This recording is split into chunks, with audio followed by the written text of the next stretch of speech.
Jasmine's hands trembled as she gripped the edge of the hospital bed. The machines beeped steadily, but her grandfather's breathing was shallow, too shallow. I'm here, Papa. I'm right here. The business, the debt. He coughed weakly. Your Aunt Victoria. Don't let her take what your mama and I built. Jasmine's heart clenched. Aunt Victoria had been circling like a vulture, talking about family obligations. Rest, Papa. We'll figure it out, Jasmine said. But the medical bills were piling up. The family restaurant was drowning in debt. And Victoria? She had a plan, a twisted, cruel plan. There's a man, Victoria had told her yesterday, her smile sharp as broken glass. Recently released from prison. He needs a wife for immigration purposes. His family will pay handsomely. Marry him, stay married for a year, then quietly divorce. In exchange, I'll handle all your debts. Without this, James dies and the restaurant gets seized. Is your pride worth that much? Jasmine's hands shook. I need time to think. You have until Friday.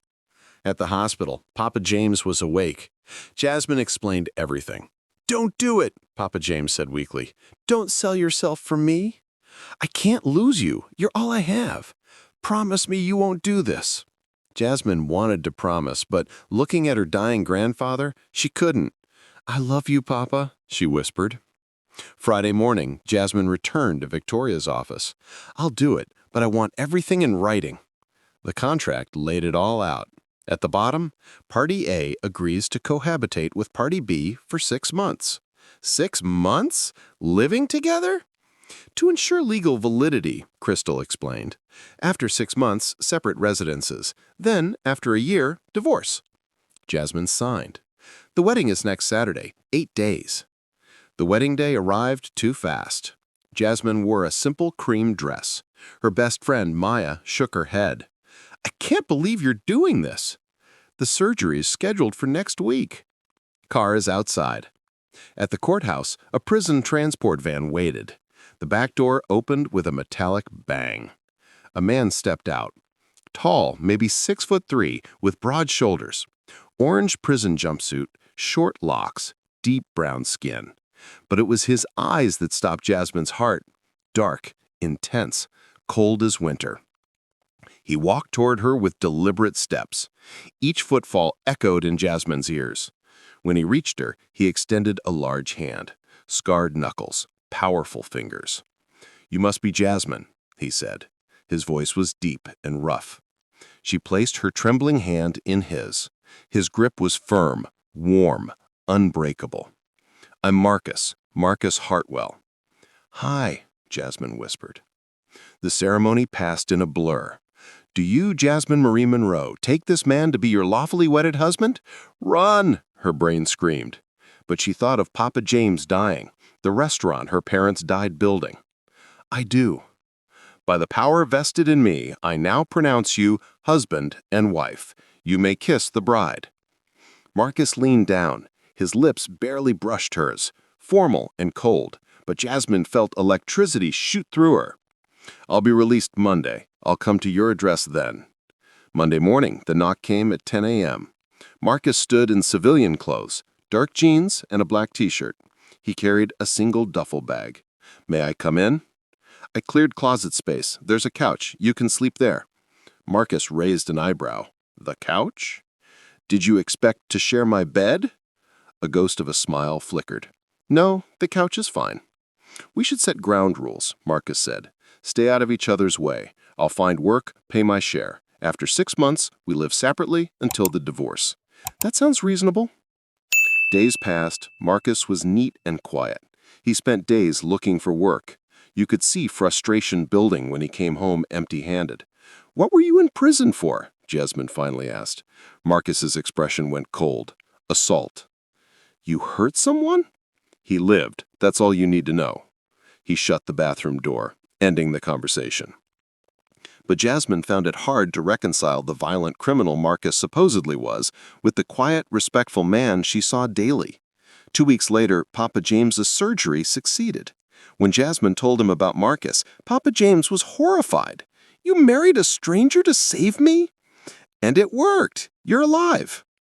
That night, Marcus was cooking when she came home. "How's your grandfather?" "Recovering. The surgery went well." "That's good. You hungry?" They ate in silence. The chicken was perfectly seasoned. "Where'd you learn to cook like this?" "Prison. I worked in the kitchen." "Why did you agree to this marriage?" Marcus was quiet. Then, "I have a younger sister, studying to be a doctor. Our parents are dead. I'm all she has." "You're paying for her education?" "Victoria offered enough to cover 4 years of medical school. I'd do a lot worse than a fake marriage for that." Jasmine felt something shift. He was a brother trying to take care of his family, just like her. "What's her name?" "Aisha," Marcus said, his face softening. "She's brilliant. She's going to save lives." "That's beautiful." Marcus looked at her, something warm flickering in his eyes. Weeks passed. Marcus found construction work. Jasmine worked double shifts at the restaurant. But little things broke through the walls between them. When Jasmine's freezer broke, Marcus called a buddy who fixed it cheap. When Marcus had a migraine, Jasmine made her grandmother's special tea. One Saturday, 3 months in, Marcus looked troubled. "Today's the anniversary, the day I got arrested." Jasmine sat beside him. "What happened?" "I had a friend, Derek. We grew up together. He started dating this guy who seemed perfect." Marcus's hands clenched. "The guy was hurting Derek, putting him in the hospital. One night, I got a call. Derek was beaten so bad he couldn't see." Something snapped.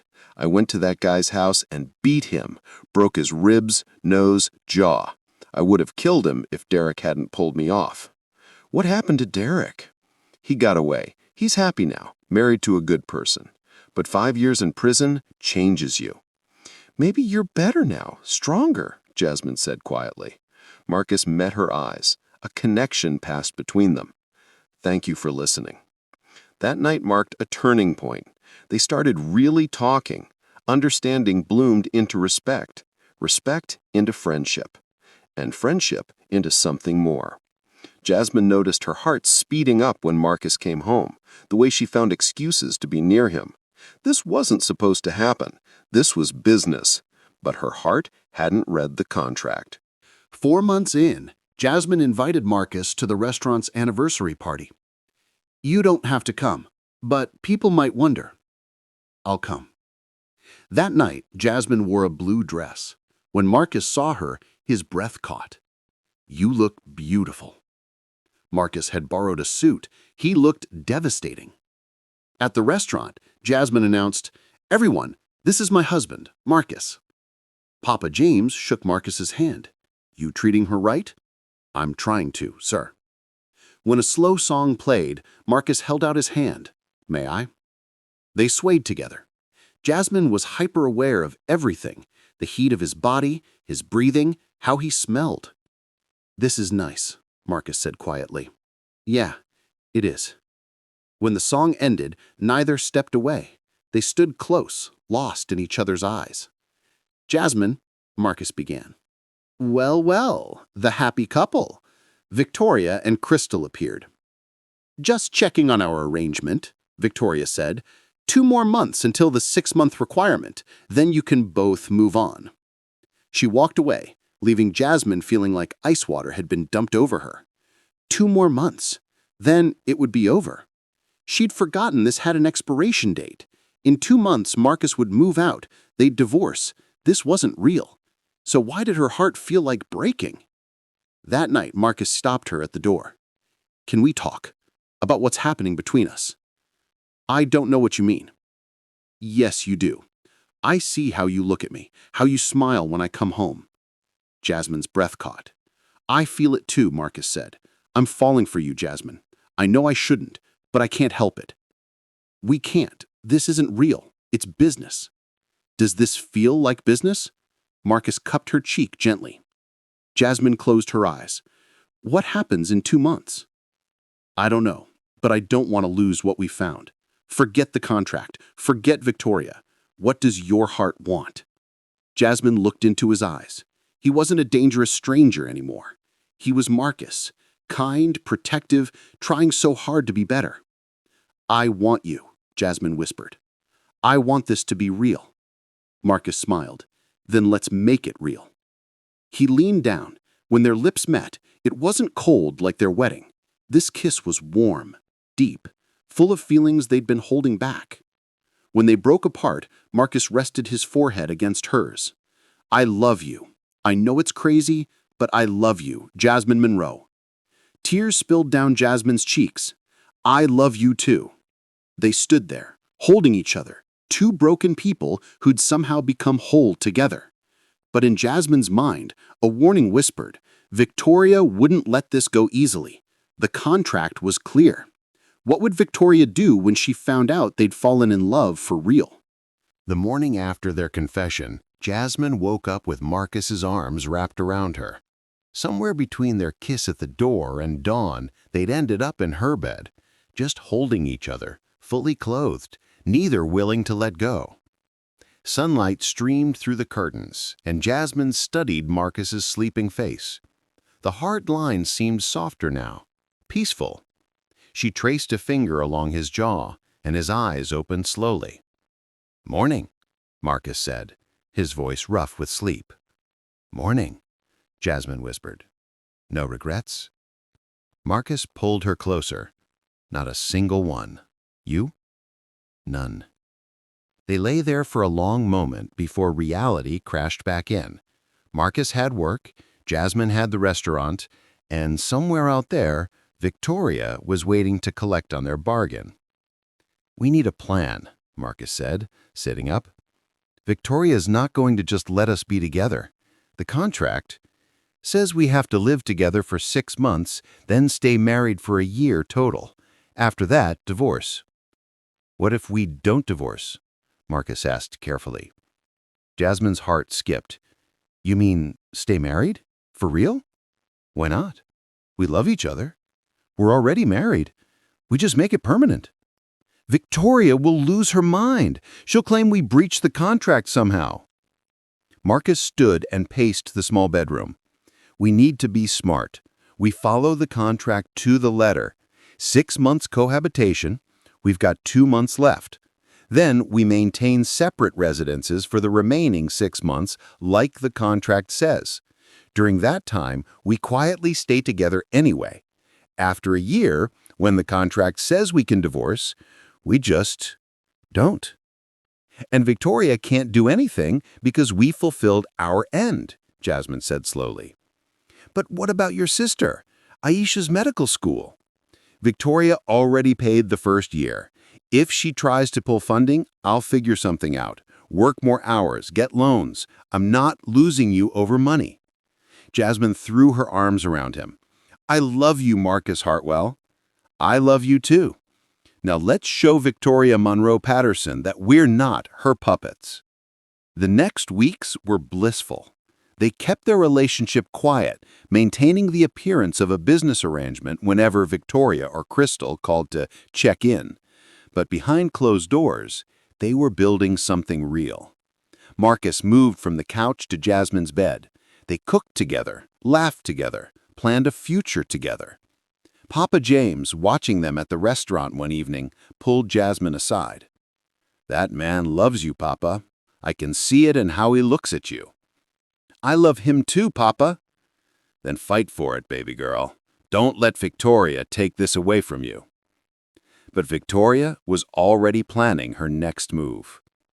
6 weeks before the 6-month mark, Jasmine got a call at work. "Jasmine Monroe?" An unfamiliar male voice. "Yes?" "This is Agent Rodriguez with Immigration and Customs Enforcement.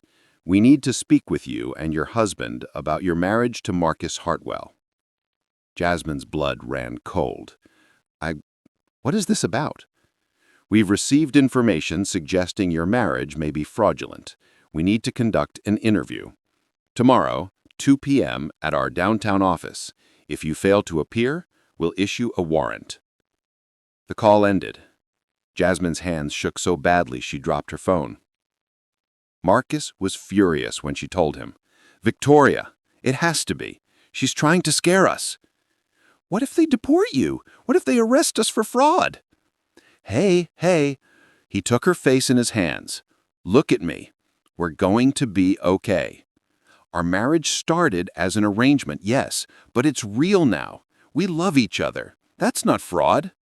But we can't tell them Victoria paid us. We don't have to. We just have to convince them we're a real couple, and we are. The next day, they sat in a sterile government office across from Agent Rodriguez and his partner, Agent Kim. Both were expressions that revealed nothing. Mr. and Mrs. Hartwell, Rodriguez began. We're investigating the legitimacy of your marriage. I'll be direct. We have reason to believe this is a marriage of convenience to prevent Mr. Hartwell's deportation. That's not true, Jasmine said firmly. Then you won't mind answering some questions, separately. They were split up. Jasmine sat alone with Agent Kim, her heart hammering. How did you meet your husband? Jasmine stuck to the story they'd prepared. Through a mutual acquaintance, my aunt introduced us. And it was love at first sight? Kim's skepticism was obvious. No, actually, I thought he was intimidating at first. But as we spent time together, I saw who he really was. Kind, protective, hardworking. I fell in love with the man, not the image.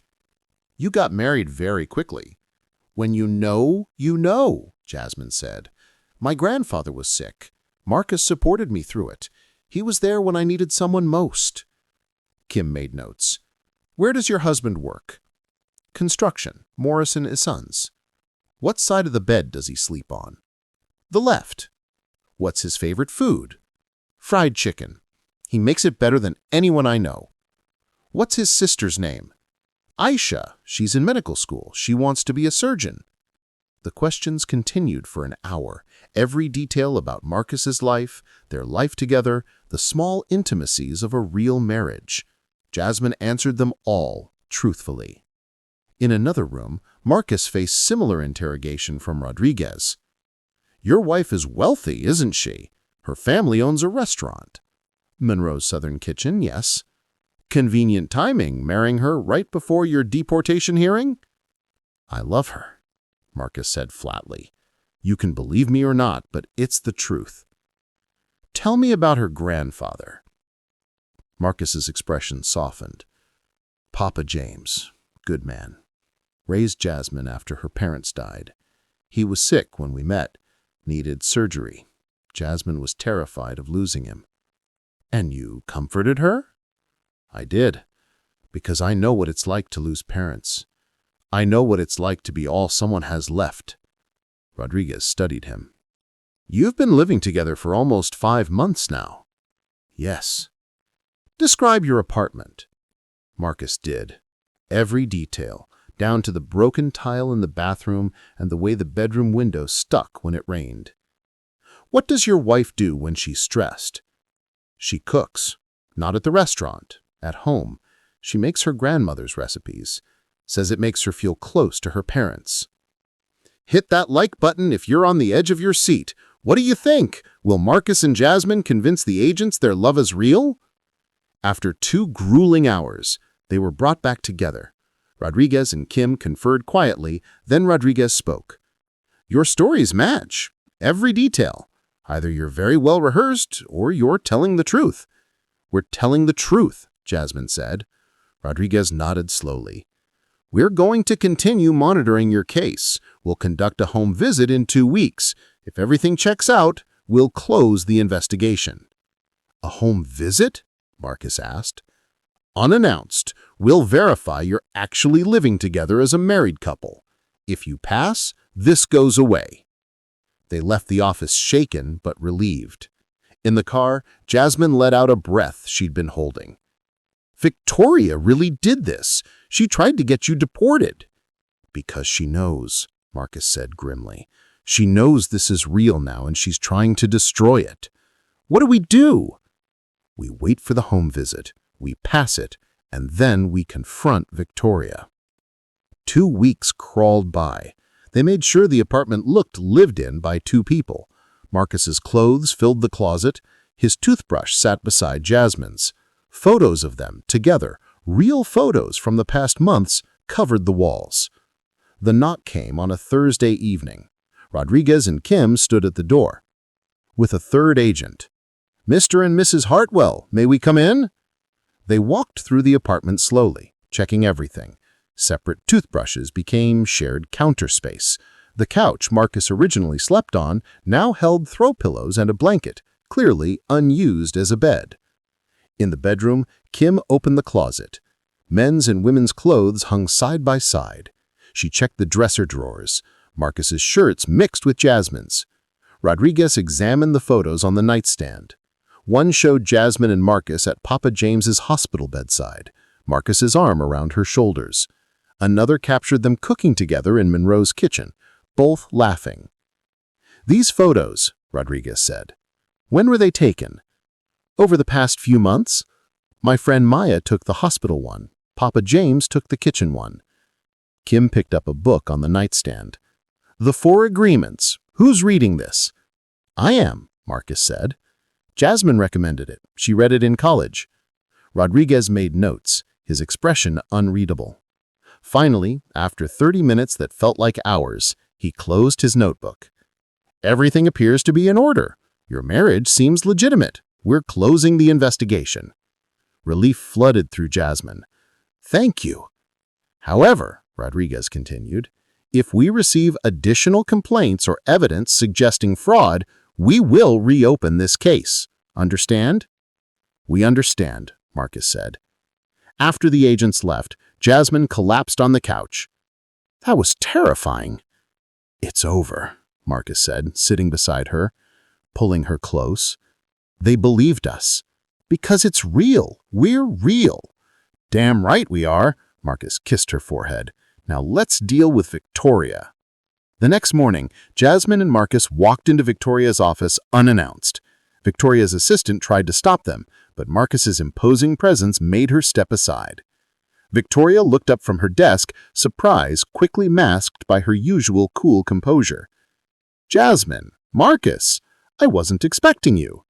"You sent ice after us," Jasmine said, her voice shaking with anger. "You tried to get Marcus to port it."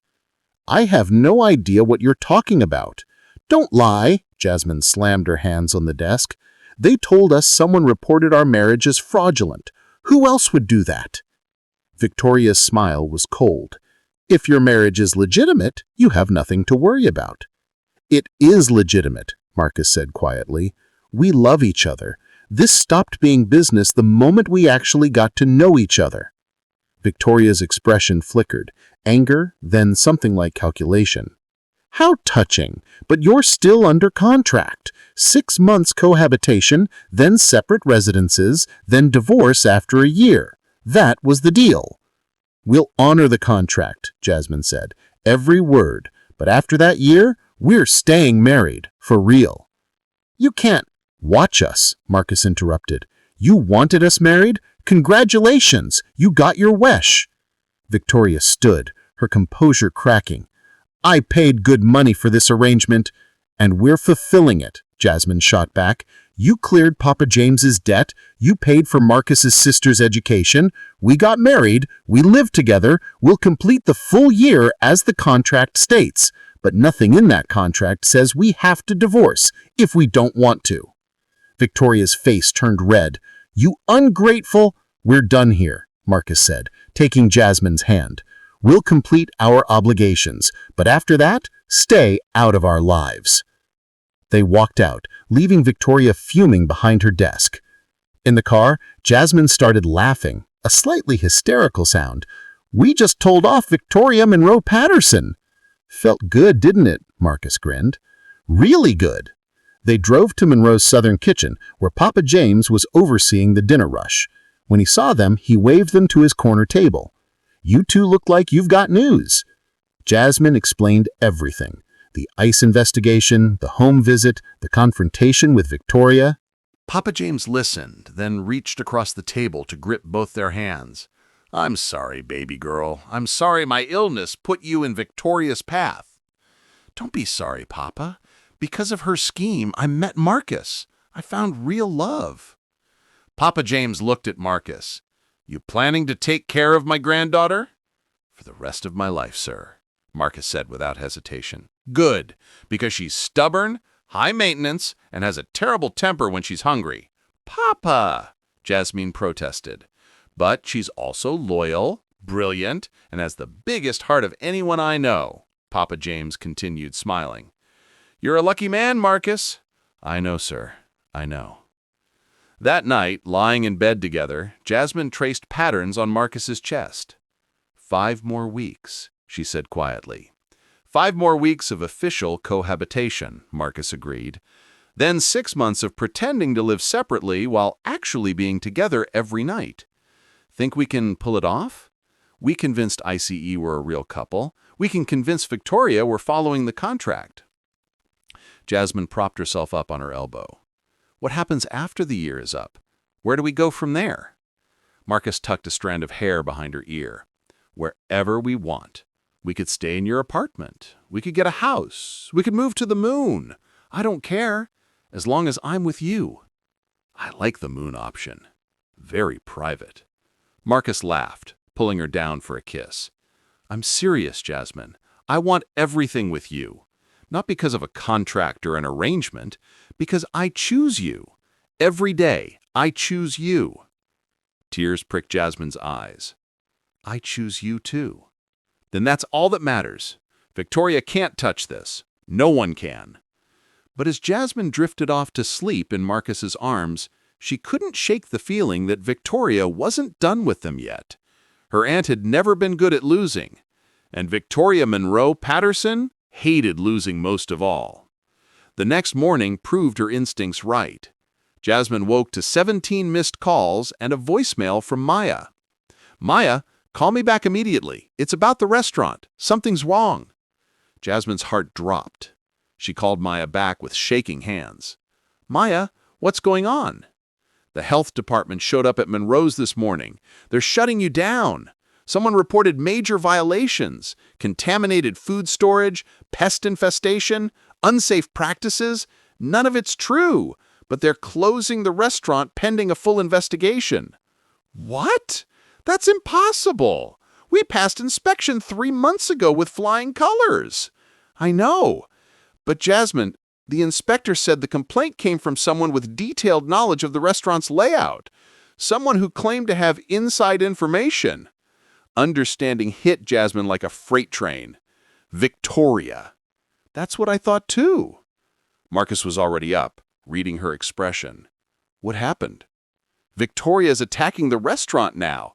She's trying to destroy everything. Marcus's jaw clenched. Then we fight back. But we're going to need help. What kind of help? Marcus pulled out his phone.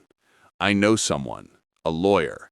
She helped me with my appeal before I went to prison. If anyone can take on Victoria, it's her. Hope flickered in Jasmine's chest. You think she can stop Victoria? I think we're about to find out. Marcus's lawyer arrived at Jasmine's apartment within 2 hours. Sienna Washington was a tall, black woman in her 40s with sharp eyes and an even sharper suit. She carried a briefcase that looked like it had seen 1,000 courtroom battles.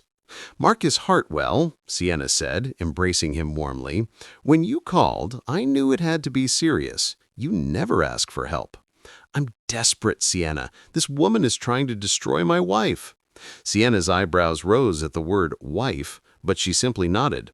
Tell me everything. Don't leave out a single detail. They spent the next hour laying out the entire story, the arranged marriage, Victoria's scheme, the ICE investigation, and now the restaurant closure. Sienna took meticulous notes, her expression growing darker with each revelation. This Victoria Monroe Patterson, Sienna said, she's made several mistakes, big ones. What do you mean? Jasmine asked, hope blooming in her chest.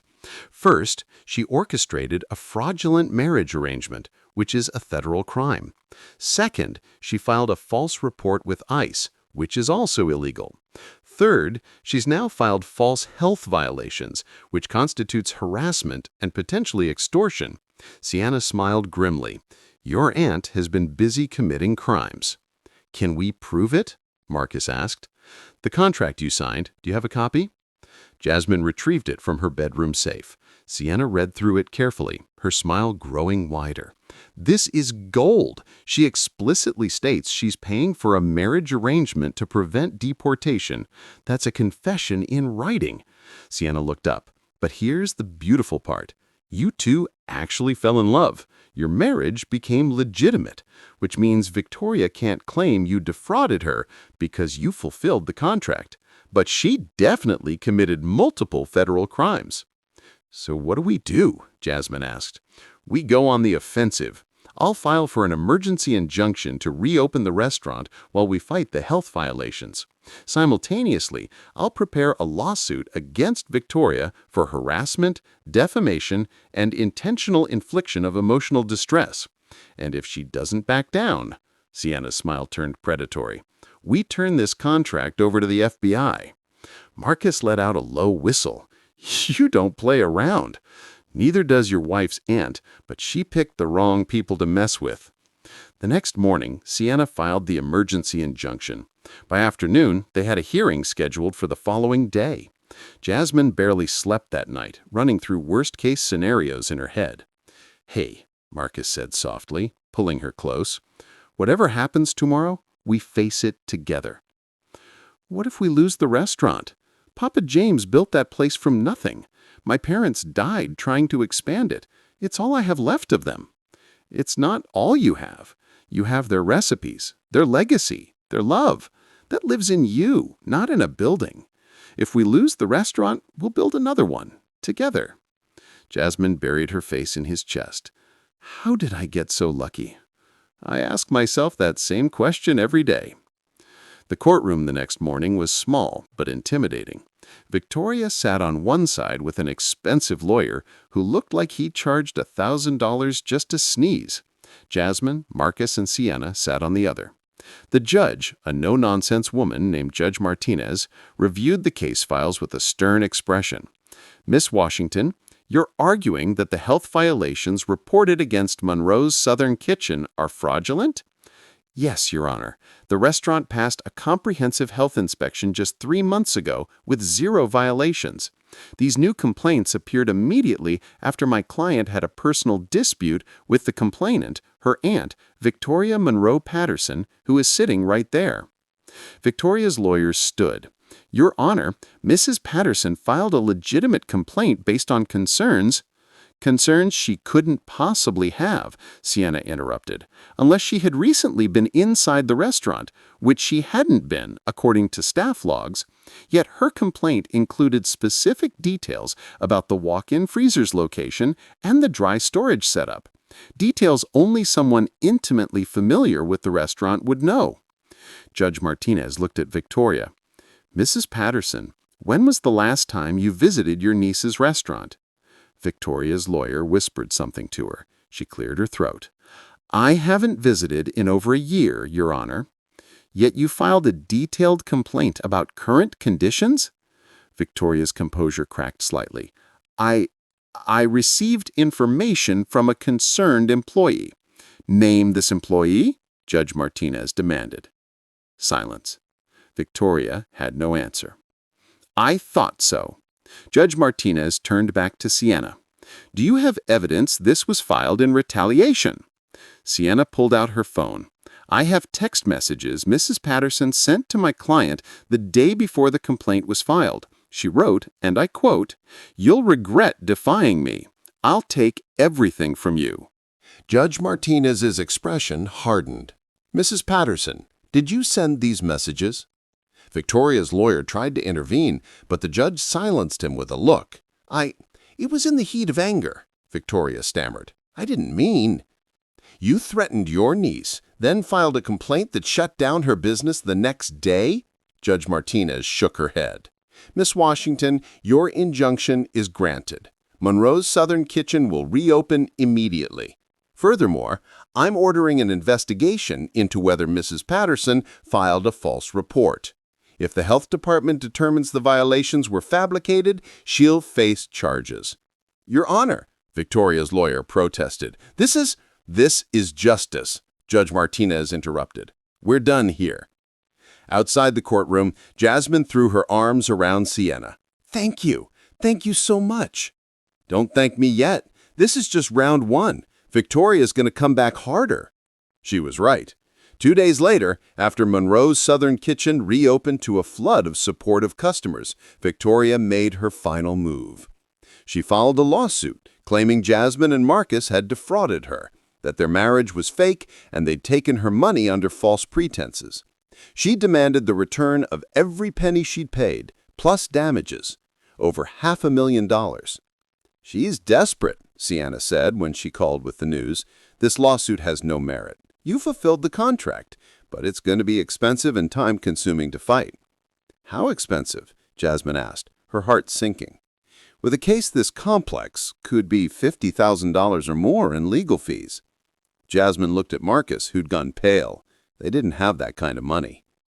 Unless, Sienna said slowly, unless we countersue and win, then Victoria pays our fees. Countersue for what? Everything.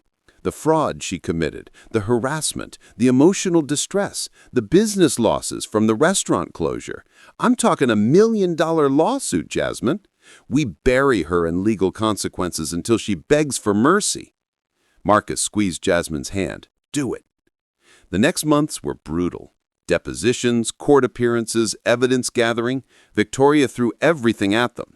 Private investigators trying to prove the marriage was fake, accountants combing through the restaurant's finances looking for irregularities, even attempts to turn Papa James against them. But Papa James stood firm. That woman's been poisoned since she was a little girl, he told Victoria's lawyers during his deposition. Jasmine married Marcus to save me, yes, but what she found was love, real love. That's not fraud, that's a miracle. The trial date arrived 6 months after the lawsuit was filed. Jasmine and Marcus had officially completed their contractual year together. They could have divorced and walked away. Instead, they filed paperwork to make their marriage permanent. The courtroom was packed. The case had attracted media attention. The arranged marriage that became real love, the vindictive aunt, the ex-convict fighting for his wife. It had everything. Victoria's lawyer opened with a scorched earth strategy. Ladies and gentlemen, you'll hear about a scheme, a deliberate fraud perpetrated by Jasmine Monroe and Marcus Hartwell to extract money from my client under false pretenses.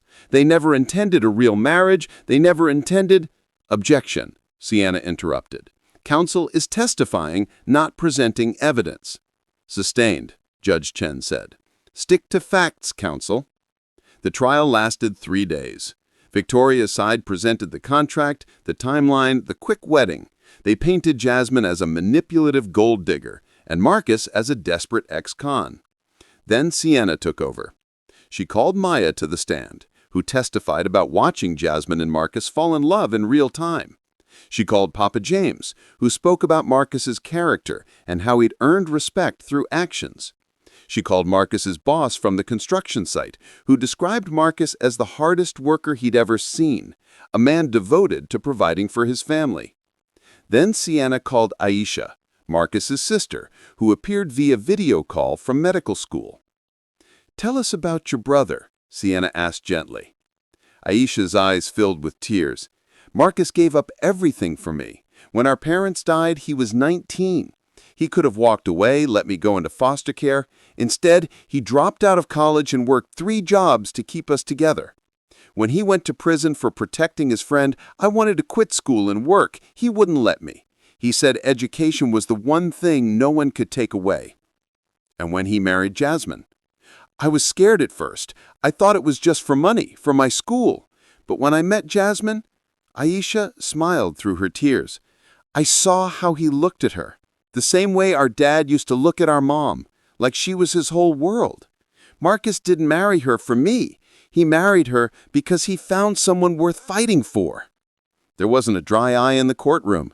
Finally, Sienna called Jasmine and Marcus together.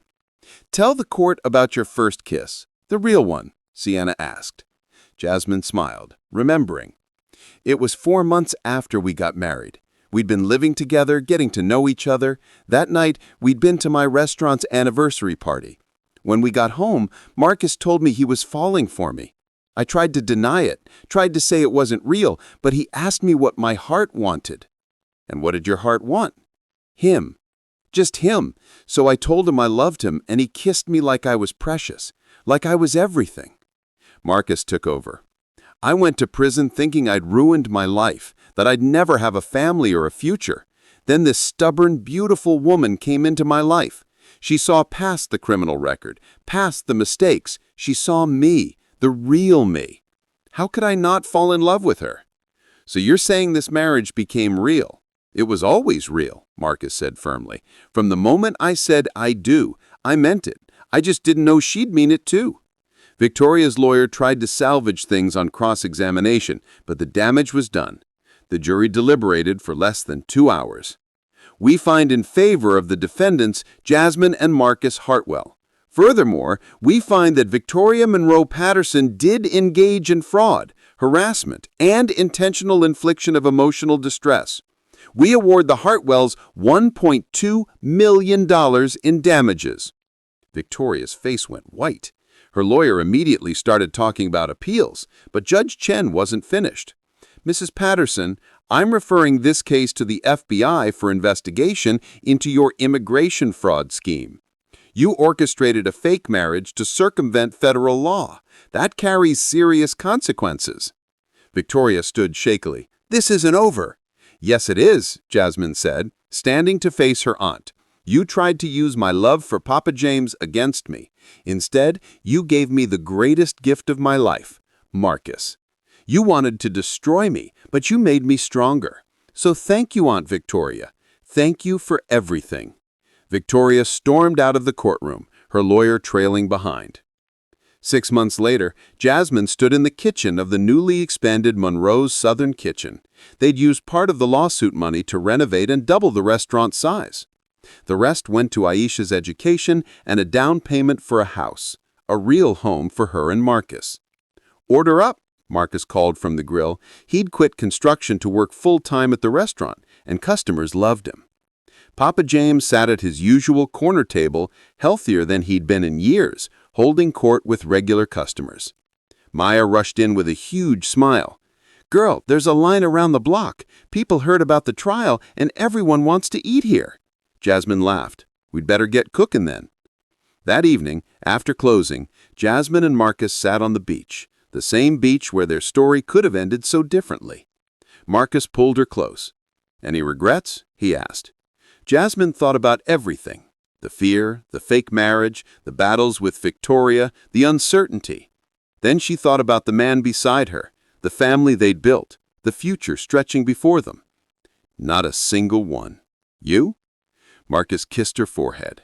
I'd do it all again in a heartbeat. Even the prison transport van to our wedding?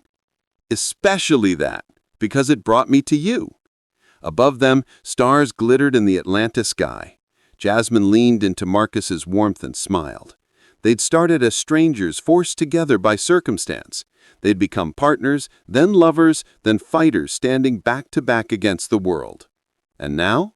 Now they were simply Marcus and Jasmine Hartwell, an ex-con and a restaurant owner, a brother and a granddaughter, two broken people who'd found a way to be whole together. I love you, Jasmine whispered. I love you too, forever. And as waves crashed in the distance and the city lights twinkled around them, they sat together in perfect peace. Two people who'd learned that sometimes the best things in life come from the most unexpected places. Sometimes you have to marry a stranger to find your soulmate. The moral of this story tells us that life rarely goes according to plan, and sometimes our greatest blessings come disguised as our worst nightmares.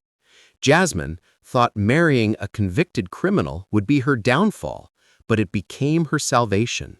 Marcus thought prison had destroyed his chance at happiness, but it led him to true love. They learned that love isn't about perfect circumstances, it's about choosing each other despite imperfect ones. When we face our fears with courage and open our hearts despite the risk, we create space for miracles. Thank you for watching. If this story touched your heart, please like, comment, and share it with someone who needs to hear about real love conquering impossible odds. Subscribe to this channel for more amazing stories. Until next time, remember, love always wins.